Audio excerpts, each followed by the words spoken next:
I'm Dr. Paige Brooks. I'm Assistant Professor of Theology and Culture at New Orleans Baptist Theological Seminary. Also pastor Canal Street Church, Mosaic Community, on Canal Street in New Orleans, in the mid-city section of our town.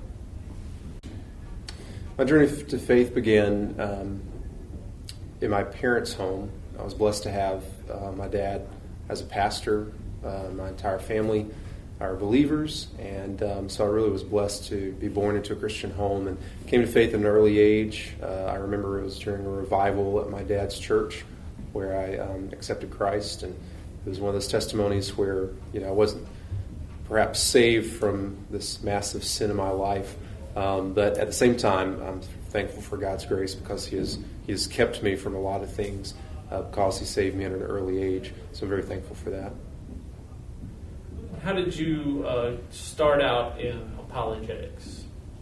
Really, my interest in apologetics began early on in my PhD program when I started having an interest in Islamic studies, and I started seeing how world religions were interacting with each other. It was about the time that the 9/11 attacks happened. And from that, I wanted to engage other religions and understand our culture as well.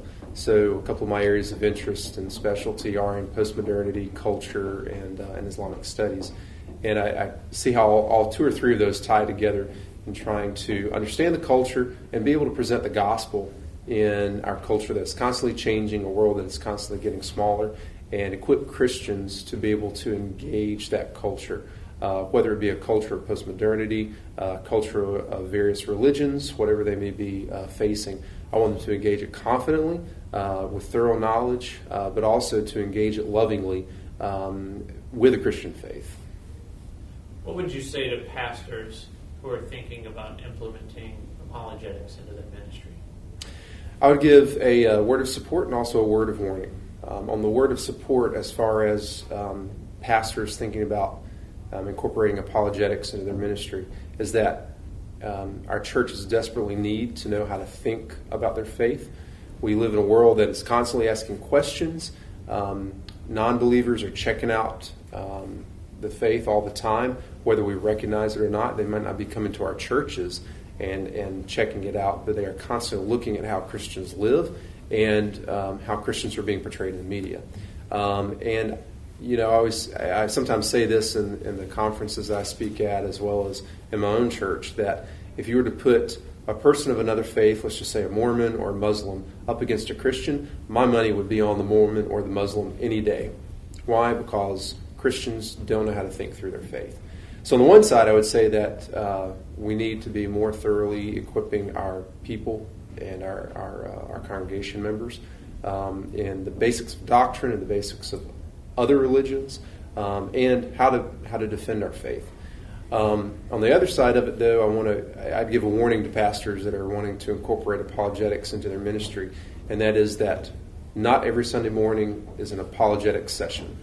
Your people don't need to have the 5 ways to defend the faith every single Sunday morning.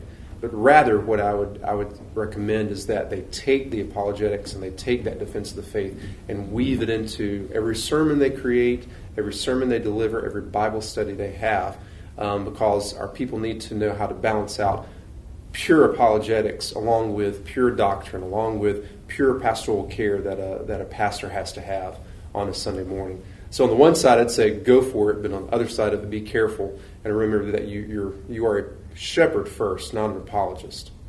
And you need to bring your sheep along, help them understand, feed them, and also help them to understand why we are defending the faith and how we can answer the questions the culture is asking. As a pastor, how have you found apologetics to be helpful to you? Because I found apologetics to be helpful to me as a pastor, not just as a professor, but as a pastor every single day, because I encounter people, especially in the urban area of New Orleans. They're constantly asking questions about the faith. And just as Peter wrote, we have to give a reason for the hope that is within us. So on the one side, you have the rational, the objective, but then on the other side of it, the hope that we have within us, we have the subjective side. So I'm dealing with the rational, the intellectual, as well as the feelings and the experiential. So as people are asking me those questions, I want to make sure that they understand why I have the hope that I do within. And it's a constant task of being able to answer those questions intelligently for the urban mix that at least I have in my context with people, because they're always asking questions. And after a Sunday morning sermon, people are going to be coming up to me and they're asking, well, I've got this coworker who believes this, or I work with a person of another religion or another faith. How can I answer them? And as the shepherd, we need to be thoroughly equipped to be able to help them be equipped as well. My family, I'm married to a wonderful woman named Ashley. She is a marriage and family therapist here in the urban area of New Orleans and runs a counseling ministry. We have 2 adopted little daughters. Oldest one is Karis. She's 6 years old. Youngest one is Alethea. She's 4 years old. And we are a multiracial family. We adopted interracially, and that has really kind of formed our ministry now with both in teaching as well as with the church plant that we pastor. We started a multiracial church, a multicultural church, and as you can imagine, from that has created a lot of different questions that always pop up about Christianity, about religion, and as we engage those different cultures and as we engage those different religions that are represented in the urban area, again, apologetics comes in handy as we're trying to answer those questions that the different cultures and different religions have.